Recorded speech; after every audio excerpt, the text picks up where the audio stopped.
Chers frères et sœurs bien-aimés, bonjour.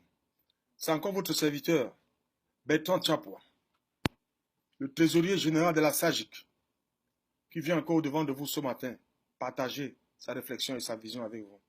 Chers frères, je vais commencer le message de ce matin d'abord en disant merci à toutes les associations qui nous ont envoyé les listes, tous ceux qui ont adhéré à ce mouvement, ceux qui ont compris que nous sommes sur un chemin qui est le chemin où il y a la main de Dieu derrière et que nous sommes en train d'avancer tout doucement. Et je veux continuer également en disant merci à tous mes frères et sœurs qui m'ont envoyé les messages d'encouragement, à notre frère André, à notre frère Meka, notre sœur Meka, à Matt, à Sonia, à Judith, à Jean-Emmanuel, à Jean Gassa, à David, à Constant Dike aussi. Et à tous les autres mamans, celles qui sont à New York, maman Régine, maman Rose, et à mon frère Joseph Bavois, et tous les autres mamans qui sont ici, ceux qui m'appellent, et les papas, et mes amis, qui m'appellent de temps en temps pour me donner des conseils, pour me prodiguer des conseils. Chers frères, depuis que nous avons commencé cette lutte, nous allons toujours continuer ce combat. Et nous devons nous battre contre toute forme d'injustice, dans toutes circonstances, que ce soit dans notre activité, que ce soit dans les vies associatives, sur toute forme d'injustice, il faut s'attaquer à ça. Beaucoup de gens vont se poser la question de savoir pourquoi Bertrand, pourquoi pas d'autres. Bertrand, c'est un activiste. Bertrand, c'est quelqu'un qui a été moulé, qui est sorti d'un moule, qui a été fabriqué par les NS1J, d'un moule que la main de Njasep Mathieu a eu à toucher. Henriette Ekwe, les Simo, les Mokoko Priso, les Ndema Alexis, les Michendo. Voilà le moule dans lequel Bertrand est sorti. Quand je parle de Njasep, vous avez posé la question de Njasep, c'est un jeune garçon qui était à côté de NS1J. En 71, quand on voulait fusiller NS, il y avait un jeune garçon qui devait avoir peut-être dans les 27, 28, 30 ans, qui était à côté de lui. C'était le secrétaire particulier de NS1J, qui s'appelait Njasep. Voilà le moule dans lequel Bertrand est sorti. Et Bertrand, c'est un activiste, c'est quelqu'un qui a passé toute sa vie à lutter contre toute forme d'injustice, depuis le Cameroun jusqu'ici. Pour des cellules, j'en ai fait. Et ça ne va jamais me changer, ça ne va jamais me... Vous savez, l'oppresseur et l'imposteur utilisent l'arme, ils ont une arme qu'ils utilisent, la peur. Ils aiment faire peur.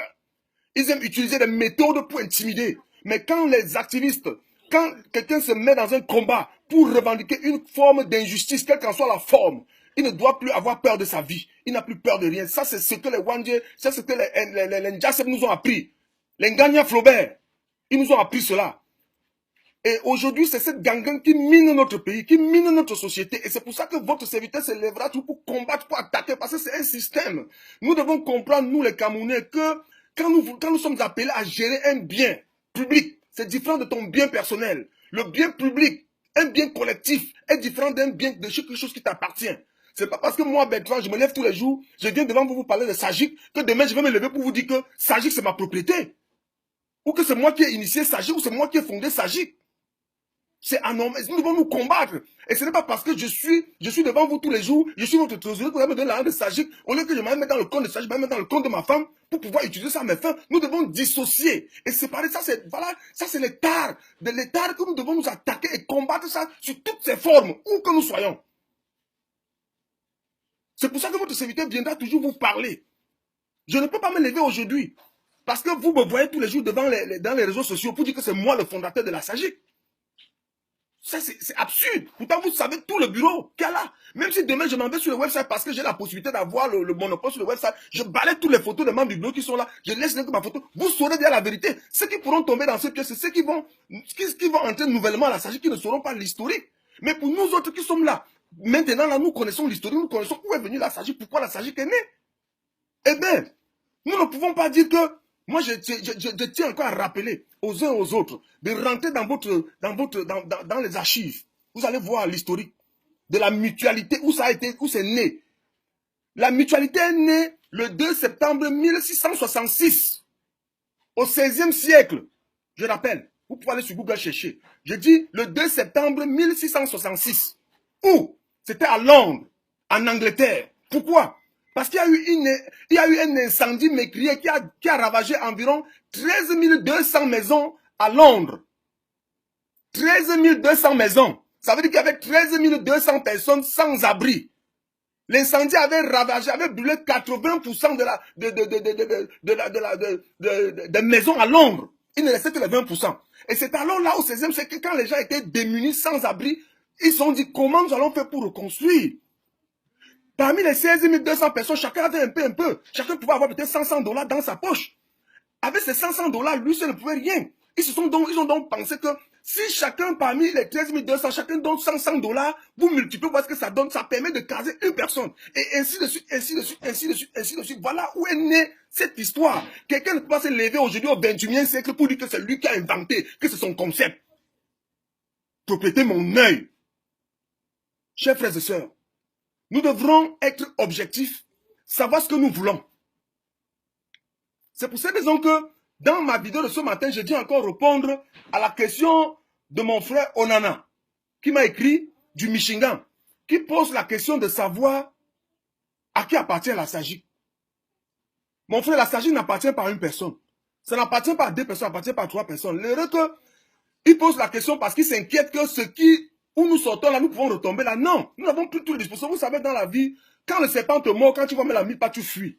La SAGIC appartient à tous les Camerounais. Nous avons pris les dispositions sur l'incorporation. Si vous allez, c'est pour ça que je vous invite tous à aller sur le website. Allez sur le website pour voir les œuvres. Qu'est-ce que nous sommes en train de faire?